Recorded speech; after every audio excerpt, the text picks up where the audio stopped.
Hello friends, welcome to Revas Arts. இன்னைக்கு கிளேல தாயக்கட்டை எப்படி செய்யறதுன்னு பார்க்கலாம். இது ரொம்ப ஈஸியா செஞ்சிரலாம். இது செய்யறதுக்காக கொஞ்சம் கிளே எடுத்துர்க்கேன் நான். இது வந்து ஏர் ட்ரை கிளே.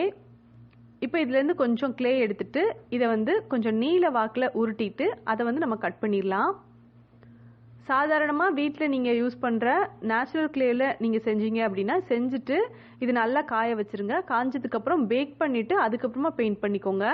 நான் இன்னைக்கு ஏர் ட்ரை கிளேல தான் செய்றேன். மாடலிங் கிளே கிடைச்சதுன்னா அதுல கூட நீங்க செய்யலாம். இப்போ எல்லா பக்கமும் எக்ஸஸா இருக்கிறத கட் பண்ணி எடுத்துக்கோங்க. கட் பண்ணிட்டு எந்த சைஸ்ல உங்களுக்கு தாயக்கட்டை வேணும் அப்படிங்கறத பார்த்து அதுக்கு தகுந்த அளவுக்கு நம்ம இப்போ இத கட் பண்ணிக்கலாம்.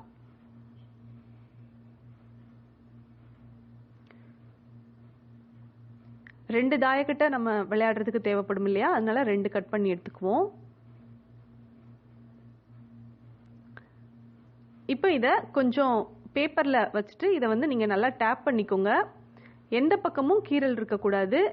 அதே மாதிரி எல்லா பக்கமும் சமமா இருக்கணும். அந்த மாதிரி பார்த்து நீங்க இத அழகா ரெடி பண்ணிக்கோங்க. ஒருவேளை கீறல்கள் இருக்கு அப்படின்னா கொஞ்சமா கையில தண்ணி தொட்டுட்டு அதை சரி பண்ணி விட்டுருங்க. இப்போ இதுல எல்லாம் கீறல்கள் இருக்கு. கொஞ்சமா தண்ணி தொட்டுட்டு நம்ம இதை சரி பண்ணி விட்டுறலாம். நல்லா வழுவழுன்னு இருக்கிற மாதிரி நீங்க இதை ரெடி பண்ணிக்கோங்க. அடிக்கடி டேப் பண்ணிக்கோங்க. அப்பதான் ஷேப் பர்ஃபெக்ட்டா வரும். இப்போ இதுல ஒரு பென்சில் எடுத்திருக்கேன். இந்த பென்சிலை வச்சு ஒரு ஹோல் போட்டுக்கலாம். அடுத்ததா ரெண்டு ஓட்டை போட்டுக்கலாம். ரொம்ப அழுத்த தேவையில்லை.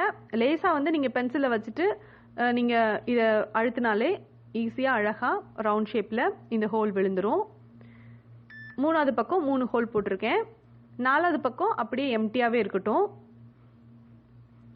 இதே மாதிரியே அடுத்த தாயக்கட்டையிலையும் 1 2 3 இந்த மாதிரியான ஹோல்ஸ் நம்ம போட்டுட்டு ஒரு பக்கத்தை மட்டும் பிளைனா விட்டுருங்க. இது நல்லா காயணும். இது நல்லா காஞ்சதுக்கு அப்புறம் நம்ம இதை பெயிண்ட் பண்ணலாம்.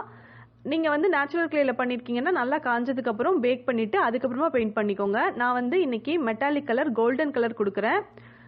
காப்பர் கலர் அல்லது சில்வர் கலர் உங்களுக்கு என்ன கலர் விருப்பமோ அந்த கலர் நீங்க கொடுத்துக்கோங்க. ஒரு பக்கம் நீங்க இந்த கலர் பண்ணிட்டு இது நல்லா காஞ்சதுக்கு அப்புறம் அடுத்த பக்கம் திருப்பி வச்சிருங்க. திருப்பி வச்சுட்டு எல்லா பக்கமும் கோல்டன் கலர் வர மாதிரி இந்த கலரை நீங்க பெயிண்ட் பண்ணிக்கோங்க. நான் ஒரு பாலிதீன் கவர் விரிச்சிட்டு அதுக்கு மேல வச்சு பெயிண்ட் பண்ணிக்கிறேன். இந்த மாதிரி செய்யும்போது வேற எந்த பக்கமும் பெயிண்ட் போகாது. அது மாதிரி நான் இன்னைக்கு ஸ்ப்ரே பெயிண்ட் யூஸ் பண்ணிருக்கேன். சாதாரணமா பாட்டில்ல இருக்கிற அக்ரிலிக் மெட்டாலிக் கலர் கூட நீங்க எடுத்து பிரஷ்ல எடுத்து நீங்க பெயிண்ட் பண்ணிக்கலாம். நல்லா காஞ்சதுக்கு அப்புறம் நீங்க எடுத்து இதை வச்சு விளையாடலாம். ரொம்பவே கியூட்டான அழகான கிளேல நம்ம தாயக்கட்டை ரெடி பண்ணியாச்சு. இதை நீங்க ட்ரை பண்ணி பாருங்க. உங்களுக்கு இந்த வீடியோ பிடிச்சிருந்ததுன்னா இந்த வீடியோவுக்கு லைக் பண்ணிட்டு உங்க ஃப்ரெண்ட்ஸோட ஷேர் பண்ணிக்கோங்க.